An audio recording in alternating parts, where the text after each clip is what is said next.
खबर शामिल करते हैं गुजरांवाला से। हमारे ब्यूरो चीफ साबर अली की रिपोर्ट के मुताबिक सिटी सदर मुस्लिम लीग नून सलमान खालिद कौमी भट्ट ने कहा कि पाकिस्तान में इंतखाबी मैदान सिर्फ जमहूरी और मुहिब वतन पार्टियों के दरमियान होगा। पाकिस्तान मुस्लिम लीग नून की क़यादत ने सियासत को दांव पर लगाकर मुल्क को बचा लिया। लीगी क़यादत की बेहतरीन हिकमत अमली से मुल्क से डिफॉल्टर का खतरा टल गया। इन ख्यालात का इजहार इन्होंने गुजरांवाला नवाज शरीफ ग्रुप के ओहदेदारान में नोटिफिकेशन तकसीम करने की तकरीब से खिताब करते हुए किया। इन्होंने मजीद कहा कि मियां मोहम्मद नवाज शरीफ की बसीरत और रहनुमाई से पाकिस्तान मुश्किल हालात से निकल चुका है।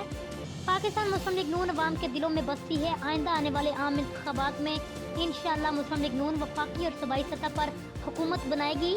जितने अवामी फलाही और तरक्याती काम नून लीग के अदवार में हुए वो आज तक कोई सियासी पार्टी नहीं करवा सकी।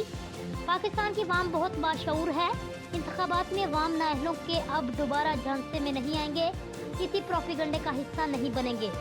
गुजरांवाला सिटी सदर मुस्लिम लीग नून सलमान खालिद कौमी भट्ट गुजरांवाला नवाज शरीफ ग्रुप के ओहदेदारान में नोटिफिकेशन तकसीम कर रहे हैं।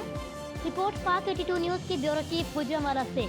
अब तक के लिए इतना ही। मज़ीद खबरों के लिए आप देखते रहिए पाक 82 न्यूज़ HD।